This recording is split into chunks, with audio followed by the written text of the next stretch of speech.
Yeah, the team's been working really hard, obviously after some disappointing results last two events, and it's really nice to have a good Saturday in front of a home crowd here in Portsmouth. And I mean, it was a tricky race course, but it seemed like if you knew what way to go and you were out in front, it was easy. Yeah, I think it's like anything. Like once you got the hang of it, and we seem to be sailing fast, good boat handling. So yeah, really good job by the team today, and nice to finally have a good day after what's been some difficult events. And 5 people on board threw everyone off. What was your sort of thinking around that? How did you grind feel? Yeah, we maybe different to some of the other teams. Hannah stayed at the back, and we just dropped Neil off the front. So Nico was grinding away on his own. He did a great job, and it's really important for me, I think, to have Hannah being able to focus on that strategy side and steering out with the manoeuvres. I mean, that grandstand is pretty incredible. Did you get distracted at all looking up at it? Not too much, but it was just feeling immensely proud and privileged to be racing in front of that home crowd, and seeing 10,000 people there is unbelievable. Yeah, we were really happy with our day. I think after New York, it was really like for us, the starts was kind of the biggest working point, and we really focused on that the last month. And yeah, today we had pretty good starts. The first 3 races were really good, and the last one a bit less. But yeah, it was really what changed the racing for us, where we could like round M1 and the first gate in a better position, and then kind of keep chipping away. It looked like you guys were sailing quite aggressively, like putting your boat where it needed to be and like fighting for every spot. Yeah, I think we really, we're really keen and obviously super hungry to do good races as well. And yeah, we really went all out around the course, especially I think in the pre-start, and it really paid off. And as a strategist/grinder, how hard is it when you're turning handles trying to pick windshields? Today I was lucky because I actually didn't have to turn the handles. I stayed in the back with Seb, which actually was great because I could really focus on the strategy. And I think, we really we're really aware, going the right way around the course as well. So obviously it always helps. The last race, it felt like we saved face a little. The first 3 races, it felt like you needed a sword and shield in there. It was just battling away with the other teams. It was all on. We were battling away in the middle of the pack, but fortunately the last race we got away clean and were able to do a little bit of a number on the Spanish at the bottom mark. I felt a bit bad for that, but I wasn't going to get forced back into the pack again. I wanted to stay ahead and clear. It looked like it was pretty hard to overtake in the pack, but you guys managed to salvage your points, which is really important when you were back. Does that give you a little bit of confidence? It was really hard to overtake. The course was a bit of a one-way track, and the marks were favoured that if you split trying to overtake boats, you pretty much lost every time. So yeah, I hope that the race committee open up the course a little bit more. I understand they want to get close to spectators and all that, but it'd be really nice if they opened it up a little and just gave us some overtaking lanes. The race course is super condensed, obviously, with short Mark 1, short down to the gate. How intense is that racing getting around that gate? Yeah, it's really hard. I mean, having to jibe on Mark 1 instantly, and whoever can do a good jibe and get their board on the lock, yeah, I don't know. I think they could have opened up the course a bit more. It just made it very touch and go at times. All the boats were very condensed, and sort of was a bit of a bottleneck there at that first mark. But fortunately, there were no big crashes that I've heard of, so that's good for everyone. Yeah, for sure. I think tomorrow's going to be a pretty different day to today. We're definitely looking quite windy early on in the morning. But yeah, to get 3 good races on the board, be good at Mark 1 and all 4. Obviously frustrated with that last one, but it gives us plenty to work on for tomorrow, and super excited by the way we're going. And I guess in the starts, everyone's saying how hard it was. Why was it so challenging? Well, I think the breeze was just slowly going right, and it was kind of just making the leeward end more and more biased. So it kind of ended up being quite a soldier's course. So if you got in the lead out of Mark 1, you were just gone. So yeah, probably not the most fun day in terms of actually sailing around the course, but fun in front of such a big stadium, and yeah, obviously scary with what happened to France. I think we really need to stop these kind of things happening. So hopefully there's the reason for that, and a way of actually moving forward.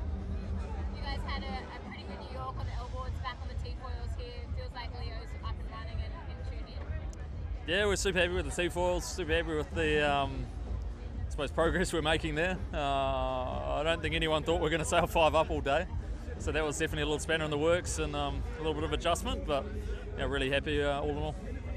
Thanks. Thanks.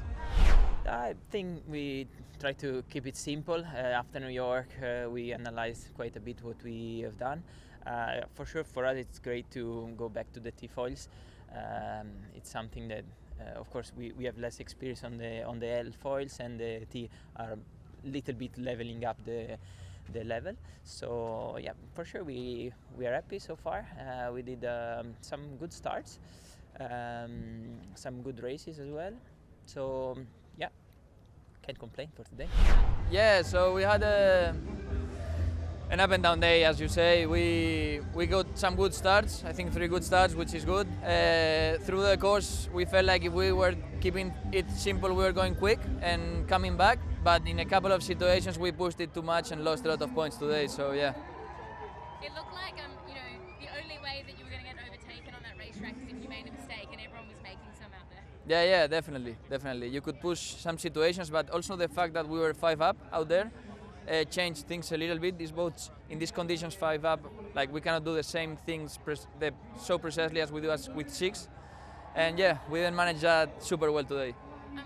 Some people were doing different configuration with the 5 up. Where did you put your strategies? So Nicole was grinding today. She did an amazing job.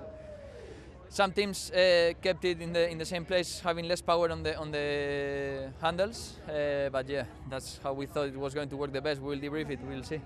And I guess, are you looking forward to tomorrow, maybe a bit more breeze and having another go at cracking that top 3? Yeah, definitely. Tomorrow is a big day. I hope there are 3 more fleet races before the final, and we have a chance to give our best and keep. We are in the hunt. We'll see.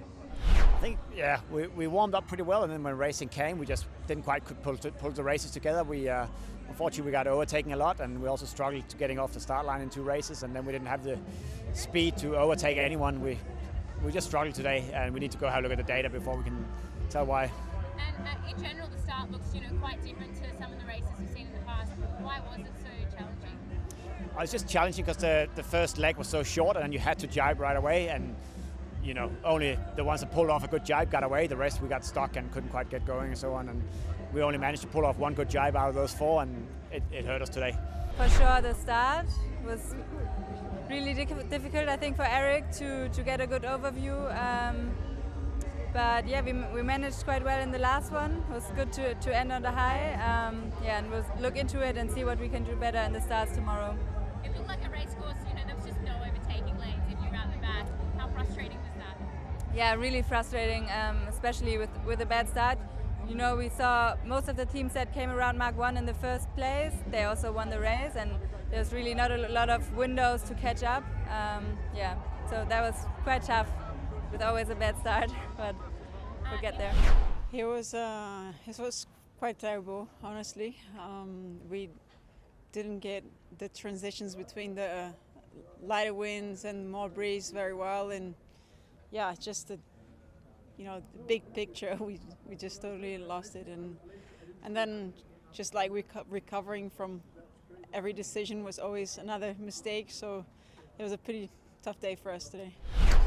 Yeah, I mean, pretty nice day for racing, I'd say. I think on average, pretty good breeze, some light spots around the racetrack here and there, but overall, pretty nice day for it. Yeah, our performance. We keep saying it. There's always some room for improvement, and we're not satisfied. We're going to keep working at it and continuing to grow as a group. And we got some great new people involved and some new ideas, and everything's in the works. But yeah, we want to be at the top, but we're not there yet. And yeah, we're working to get better and keep growing. And overall, we had some great moments today. And again, just you probably keep hearing this, but those few little mistakes around the racetrack are what's hurting us the most. So getting rid of those, and we're in the top 5 in a couple races, and yeah, it's a different story. So yeah, just have to go back and keep pushing to just kind of get better, those little bits at a time, and eliminate those 1-2 mistakes per race, and we start climbing the leaderboard pretty quick.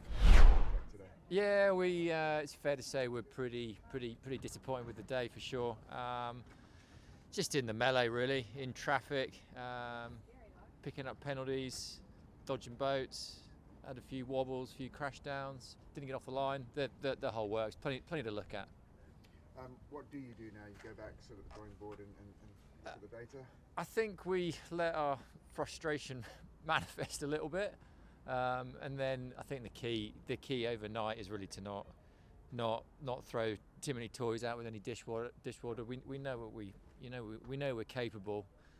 We just got to change a few things, make a few little tweaks with the boat handling, with the starting, and it'll come good. We just had one of those days today.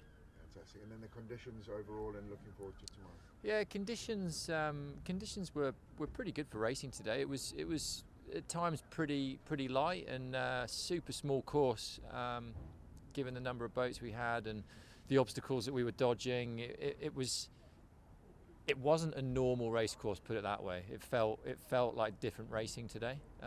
Maybe that's part of our issue. I don't know. We'll have to have a look at it. But yeah, tomorrow the breeze anyway looks good. So yeah, hope it'll be a good day. Anton, obviously a disappointing incident out on the water. Can you just talk us through what happened? Yeah, we were during the training session before the races. We were on a straight line upwind, standby for attack, and I think Kevin and Manon were leeward, preparing for the new attack, and I just dropped the ball, and a few seconds after the wing collapsed. So. What was the feeling like on board for you, obviously, like when that happened? What was kind of like the sounds and what went through your mind? The first feeling was, I was really surprised, honestly, because it was not that windy, probably 11 knots, and I was not thinking about possible collapsing wing in these conditions. So when I saw the wing just going down, I was like, this is not possible. And yeah, just after that, just looking for my teammates, making sure that nobody was injured, and yeah, it's unfortunate.